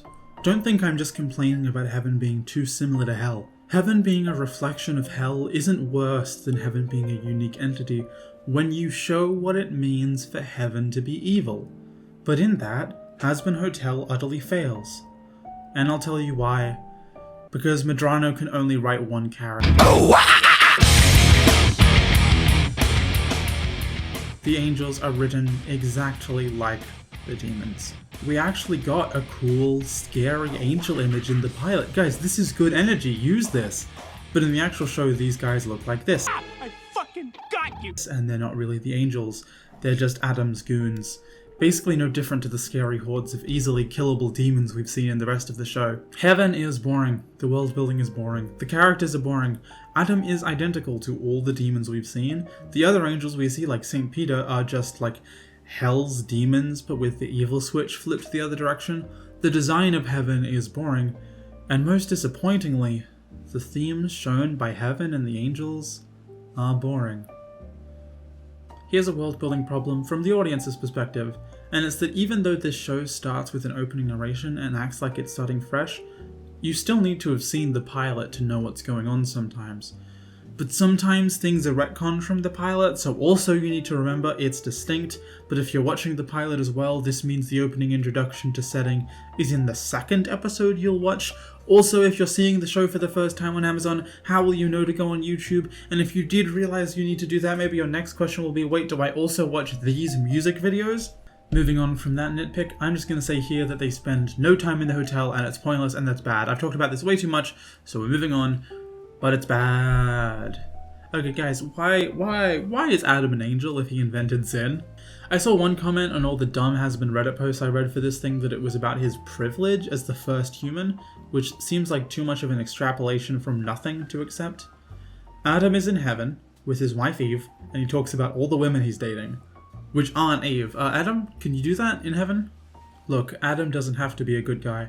Showing that there's a total shitbag in heaven and some good people in hell shows how this whole thing is basically made up. It's just a hierarchy imposed on them by a violent state. That's a good theme. My worry isn't that Adam should be perfect. My question is, why is Adam in heaven if he invented sin? This show isn't really about the broken system that sends good people to hell, like what The Good Place is about. The show is more about rehabilitation. The people in hell do need to be flawed, so why, pardon my husband, the fuck do none of the characters have dedicated, overcomeable character flaws? No, not awesome. Those are my people. You know that, right? Oh, yeah. That must suck for you. But these are souls. Human souls, just the same as the ones you have up in heaven. They are not the same. They had their chance and they earned damnation.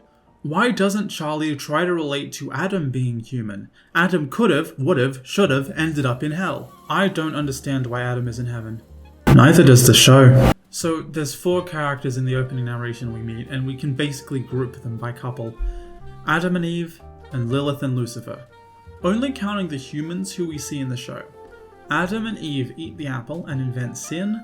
Lilith does not eat the apple. Lilith is of course punished for fucking nothing. She does nothing, she goes to hell, and she's like a super bad guy now, and the plot explicitly says that she's more evil than Lucifer. And Adam, who caused sin, gets a cushy job living up in heaven with his brand new angel bod. I'm not saying that's unfair to Lilith or something. I'm saying, why doesn't your story explain this, and what is the rubric for being an angel? Also, just a little question. What's the difference between Adam and Lilith? Maybe is one of them a woman? I don't know, maybe there's something there. I think the world building was done very backwards. I think a lot of this was made with the characters in mind and went backwards instead of having character and backstory in synthesis. I am not saying you have to start every single writing project by working out the Big Bang, right? I am saying that you have to have a synthesis between your backstory and your characters. There's like a membrane in between that sort of causes a delay between the interactions of backstory and character. You can feel it. You can feel that there's something wrong there. It's squishy. It's just not right. So like Lilith is Lucifer's wife and she's a very evil person. So we put her in the opening, but oh no, we forgot to make her evil. So Adam is going to be in heaven. So we create our intro. Oh, him and Eve just created sin? Well, we already wrote that he's in heaven. So moving on from talking about Adam. Here's something that's weird. What's up with the world? Like, this city, who built it? It looks modern-ish. Who makes the cars and the building? Who's making the period products? If there's always these big fights going on and bombs and explosion everywhere, who repairs things? I've been sort of imagining this world as being like a stage that's maintained by magic. Buildings are just like repaired by an outside force, cars just appear on the street. Everybody runs around and shoots people like it's GTA Online. So it's more like a daycare than an eternal punishment. And hey, where is the punishment? The writers seem confused as to whether these are inhabitants trapped here, or if they're a population who build their own world. There's not enough reason to believe in either, but a little reason to believe in both. And when you take her out for the 5th time and she still expects you to pay the check, but you're like, hey, I thought you wanted equality. No! Okay, so here Adam says that you have to pay for food in heaven, and also there's sexism in heaven. So I mentioned period products before, and I know it's a joke to nitpick characters for not going to the toilet, but I literally do not understand the mechanics of this world when the writers seem so focused on making us care about their deep lore and the sociological storytelling and all this character history. Writing lore and backstories when the world is like New York City, yeah, I get it. But writing lore and backstory when the world is a completely new reimagining of hell with some, but not all, of the Christian mythos, I'm like, okay, what are the rules here? We're writing the 50-year history of Dear Man who has radio magic without first setting up how the fudge does hell's transport and technology work. So, Pentious has these minions? Egg boys is what he calls them. So, are they sentient? Why aren't they allowed to rehabilitate? Why is Vaggie okay with killing them? Why is Charlie okay with Vaggie? They're sometimes characterized as pets and sometimes as people. I think they're supposed to be like summons, but that's never made. If they're summoned, why can't they? There's a town full of identical-faced cannibal people, so identical egg people isn't. Why do they have to be killed? If he summons them, why aren't there more? If they're people, why is Vaggie okay with their death? When Vaggie asks Alistair to kill them, she asked them to do it humanely. Why does she care if they suffer if she doesn't care if they die? Why doesn't she do it herself? They aren't portrayed like mindless golems, they're just a little airhead. Why do they need to die? They can't do Pentius's evil bidding in the hotel because that would be bad, but why can't they be cooks or house cleaners? Oh, Frank is up there. We have names? Guys, his name is Frank. Answer these egg questions, Vivian, or I give your show 12 out of my 75-point scoring system. Almost everybody in Hell has an American accent and speaks English, not a world-building problem per se. This is very normal for settings to have everybody speak the same language. Unless linguism is a specific part of the story, I just find this interesting. Valentino, Camilla, the bomb lady with a fake Australian accent, they've all got accents. Alistair's American accent is like a post-war kind of accent. The funniest part though is that if somebody does have an accent, sometimes they'll randomly habla en un autre idioma for a second, or like it's like a Miles Morales fanfic. There's one lady who has a black British accent, but I fear they're not using them to be a black woman, but because that accent is seen as narrative shorthand for a girl boss influencer. So, Lucifer is king of hell, and always has been, and this idea of being king of hell has existed before, humanity came around and invented the idea of kings themselves. So they've never had a new king or a succession before, Lucifer has never died or abdicated or stepped down, and yet, Charlie is introduced as the heir to hell. No, she's not. Why would Lucifer plan a successor? He's immortal, and there's never been an heir before. This is just a human concept that's been ported to hell. They're not thinking about their world building. The reason here is because the world building for Hell's monarchy wasn't to be realistic to the setting, it wasn't meant to be clever or interesting or real. It wasn't meant to make you go, oh, I can see how the conditions of this world informed its political sphere. It's because in real life the monarchy has princesses, so of course Lucifer made his monarchy work like that, even though he's been king of hell for thousands of years before there was even such thing as a king or a princess. Instead of writing and creating a real monarchist system, they've just imported the human concept of monarchy. In Dune, the Fremen have such little water they base their whole culture around it. Crying is wasting water, so when the main character does it, it's seen as this ultimate selfless act. They collect all the moisture, even that from the skin, and they ritualize its use. Every time the book brings up water and the Fremen's culture around it, you get this cool moment where you go, oh, I can see how this idea is formed in their culture. It's interesting. It's the goal of world building, to create moments like that. Like we said before with backstory and lore, a story is cool, but telling me an imaginary fact just tells me an imaginary fact. In Dune, the book goes to great pain to spend paragraphs explaining how they collect water on a dozen different occasions. The clothes they wear to store their sweat, the water traps in their houses to collect humidity from the air, the conditions of their society. Having no water informs everything about their society. And this isn't just a background detail, it's genuinely really cool. You feel interested and involved whenever you learn something new about the way that the Fremen ritualize water. Fremen society doesn't have the human concept of a vending machine, because importing that human concept into this world makes no sense. So in a world where the king is immortal, has never stepped down before, and hardly interacts with everyday life, what is the purpose of denoting Charlie as the, quote, heir to the throne? Why not create the unique culture that would surround a world where the king has never died? Lucifer here isn't a king, he's a god emperor, but he's more of an absent one. How would an absent, immortal god emperor mold the city around it? I already mentioned during our episode summary, but there's this huge world building problem where everybody assumes angels were immortal, but this is communicated incredibly poorly to the audience. They show us a dead angel in the first episode, they say angels are unkillable in the second episode, and then moments later they go, no, actually, they are killable, and act as if this is supposed to be a reveal or just relevant at all to the audience. So here's a question about Vaggie being an angel, specifically an exorcist. That's why she has a big X on her eye, according to the show. I'm not kidding, that's what they say. So if angel is just the name for someone who died then, she died and became an angel, right? So she was a human once. I mean, if she wasn't, how did she hide this secret at all? The show's refusal to draw a distinction between humans in heaven and angels born there is a constant source of confusion. So when they say that Vaggie is an angel, we don't really know if that means she's an angel as if she was born there, or if she's a human. And if she's a human, why is this a big betrayal? According to the wiki, she died in the 1980s. I guess it's a big betrayal because she was an exorcist. But they don't say, you know, oh Vaggie, I'm mad at you because you were an exorcist. Charlie goes, how could you lie to me about being an angel?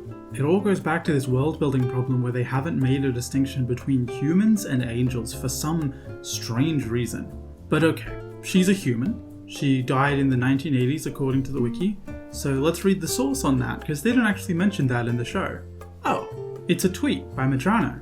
I feel like Vaggie died way before she claims she did, because everything in me thinks she met Charlie in her high school years.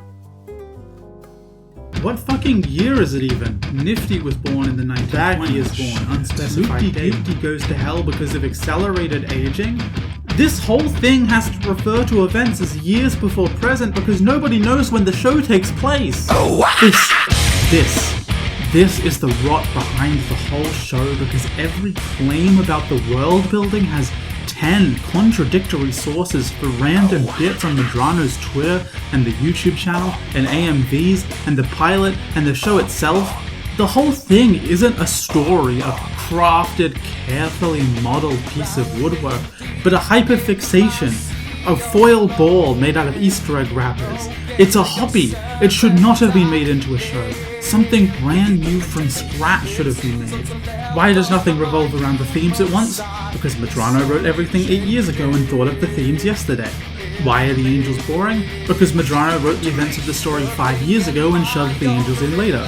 Why is the opening narration a piss fire? Because everything was set in stone half a decade ago and is in her mind fucking immutable. They can't tell you it's the 90s or anything, because they already jumped the shark by setting Hell of a Boss in the modern day. So if Hell of a Boss is confirmed to take place in Hazbin's future, then we know Hell is going to survive Heaven's onslaught and survive this show. The existence of a million retconned or unaddressed extra sources for outside content, and the idea that Medrano's word is law as the author, makes the world building dumb, because it's only ever the first ideas that they came up with. And also, it makes anything with thought into it have to snake through a maze of bad choices that they've pinned into the story, like a Plinko machine.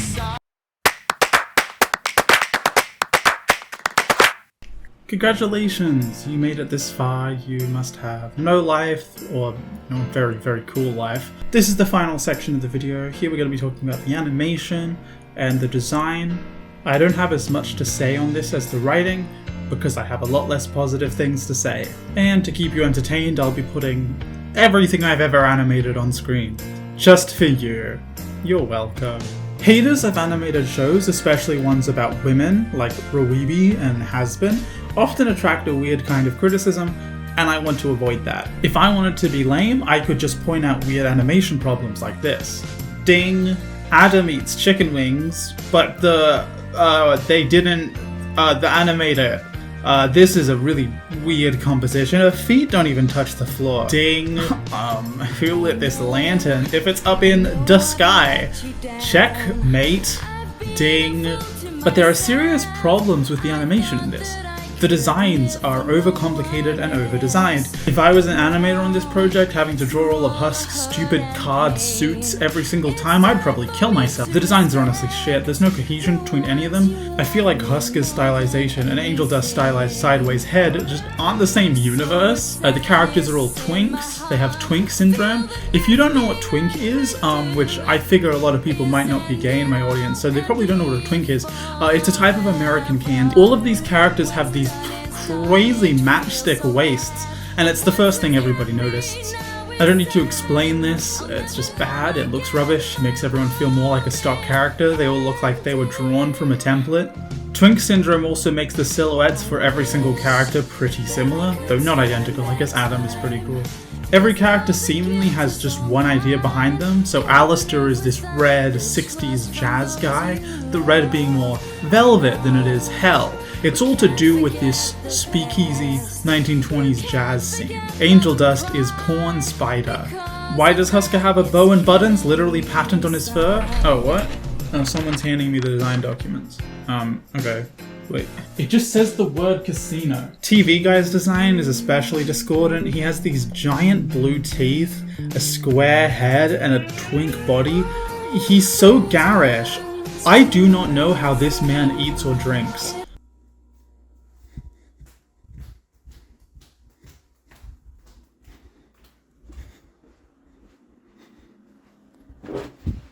Would you like an egg, mister? Does the food go in his mouth? What? He also gets a blue screen, which isn't a TV thing, it's a computer thing. He should have television test color bars. Ding! It's my cinema sin noise. So Angel Dust is taller than all the other characters, but he constantly gets shrunk or forced to bend or sit to fit him in the frame. His tallness is interesting. It's a design choice, but it's not integrated in an interesting way. Lucifer is too short, and this was also distracting. If Angel Dust doesn't fit in the frame, don't make him bend over, make the frame bigger! Animation-wise, people don't fucking stand still. This is Charlie refusing to stand still. Girl, stop. This show has a problem with sound effects playing super frequently, and apart from just being distracting and a crutch, I think it's weird. So Angel Dust is exploited and sexualized by people in the story, and he's supposed to be the victim. He sexualizes himself.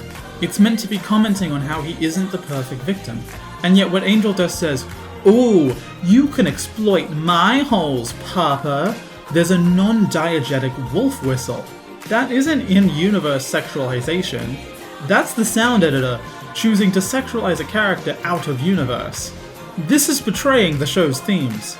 In this clip, That's their motto. they play the same whip sound over and over and over and over again. This one's gonna sound crazy, but in this clip they use a stock portal sound effect, and I have no idea what it is, but I swear I recognize this from somewhere. Like, I've heard this sound effect in a YouTube sketch or something.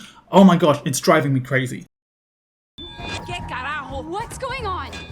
The very problem you This woman has maraca fingers. I think the show should have involved more indie animation staples as an industry representative. Have your intro be a MAP, multi-animator project. Get a music video animator from YouTube involved. You know, there's so many of them. That could have been a cool way of putting our culture in your show, which is an industry representative. Put our best foot forward. The show is very over-animated. Movement adds life, but too much movement and it feels fake. This show definitely dips into the uncanny valley of movement. I genuinely think they started to run out of budget if you look at the difference between episode 1 and episode 7. Play some clips. Vaggy's design has her shirt a little wider than her hips, but sometimes they just draw it all as one thing with tangent lines. It's inconsistent, and I noticed. I don't think something like this, which makes the animators' lives easier, is bad. I just think it's a sign the animators were spread a little too thin in an over-ambitious, over-animated project. There's also this problem that when the camera cuts, the background, or even characters in the scene might move.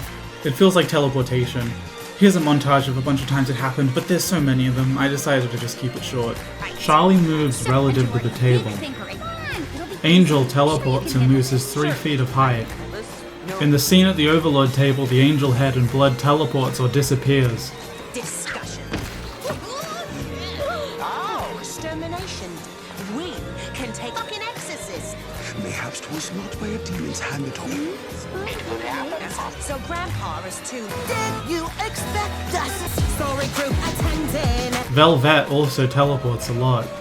Angel Dust's face changes during this cut. Adam's chicken wing disappears. Alistair's face changes mid-cut. The books change directions. And more. Watch Hazbin now and collect all of the animation errors for yourself. This video is dragging and almost over, so I kept it short. That's a brief overview of the animation. It's overly animated, plagued with problems. They should have animated something more within their budget. In a pot, 'cause the rules are black and white, there's no use in trying to fight it. Alright, let's get the song section over quick because I don't know anything about music and I'm not qualified to talk about this, and I'm sure you gamer girls have lots of lesbianism to get up to and I don't want to take too much of your time. A lot of the songs are catchy, but and there's no easy way to say this, they're embarrassing. The songs are cringe. The songs remind me of those you'd find in animatics. Last you set sail alone, there is no crew. Until they pull me out the mystic. Oh, Captain D. Radio Demon is back in town. Why is he hanging around? What does that mean for your family? Well, Handley, I've got good news. He's a loser. And I am the devil that you forgot. Tried to stay sober, tried to stay clean. Hell is forever, whether you like it or not. Who has been spotted cavorting around town after a 7-year absence? Did anybody miss him? Did anybody notice? More on tonight's program. So That we both really feel, I feel scared. Hell's forever and it's meant to suck a lot. a fossil, and I don't mean to sound hostile, but the demon is a coward! The characters often sing at each other. In Hell is Forever, Adam and Charlie sing at each other in a completely different meter. It isn't anything like the musical theatre style it's going for, it's more like a rap battle. The songs they give Charlie are pretty childish and demeaning. The songs are often characterization based, which belong at the beginning of a musical and not the plot heavy stuff that should be driving a show, which means the music in Hazbin is basically stopping the whole show for 5 minutes at a time to listen to singing. They are music videos rather than songs in a musical theatre production. They do lend themselves well to music videos because Medrano has a background in that medium. There's too many villain songs because there's too many villains. There's too many lore songs because there's too much lore. They could be badass if the show was a series of music videos on YouTube, probably. You guys should go check out Gilded Guy, he does shit like this all the time and it's great. There aren't many leitmotifs or callbacks apart from the song You Didn't Know, which calls back to Hell is Forever twice, and messes up the meter in Adam's callback. Oh, they should do a better song for the intro as well. Hell is Forever is a badass villain song, and while I like intellectual stuff in my films and TV, I've got to say the catharsis of a badass villain song is next to none. And if Adam was a more compelling villain, which he easily could be, I might really like this show in spite of its flaws. I really feel like improving Adam could be one change that would actually make this a show worth watching in my opinion, even if nothing else was changed. There's the chorus followed by a guitar solo, which isn't actually a guitar solo because Adam screams the whole time making guitar noises. Then the chorus again, a more acoustic version of the chorus, which is something I really like when songs do, and I feel like my lack of experience with music doesn't really let me explain why, but I think it's cool, it tickles my brain. After this, it's back into the full swing of the music, which is again really cool to listen to and really gets you bopping, but this time the lyrics are changed. The cathartic lyrics from before, with rhymes close together like Hell is Forever whether you liked it or not, is instead a more juvenile version to fit Adam. It characterizes him and his worldview. He now sings Hell is Forever and it's meant to suck a lot. This part gives me unexplainable chills for how cool Adam could have been as a real villain, but he's just completely dashed by the plot making him uncool and lame. Saw that you went to my manager. Low blow, Karen. The badass scary characters who sing often get fucked up by their voice filter like TV Guy and Spider Overlord. The songs in Hazbin suffer from having nothing to do in the plot and having to waste time until the plot is ready to move, generally speaking. I like their inclusion, could be better though. When watching this with my girlfriend, we both groaned whenever a backing track started playing, which isn't a great sign in a musical. So there, fastest section in this video. Part 1 of this series addressed Hazbin's episode by episode mistakes, and Part 2 talked about the craft, the writing, world building, design, musical choices, and mistakes in crafting lore. Part 3 will cap this series off with a proper discussion of the crass way this show handles characterization and the rehabilitation, and the show's inherent racism. Now, as a reward for sitting through this whole thing because only my most diehard fans or biggest haters will, here's me singing the entirety of Hell is Forever, first try, no retries. If you hate me in this video and want me to embarrass myself, honestly, what better way to end this is there? As always, please like and subscribe to support me, and check out my co-writer North's art page in the description to boost their popularity. I'll see you in 3 more months when I finish the next half of this fucking mess. Employers are gonna find this when they Google my name. Fucking hell. Let me stop you right there.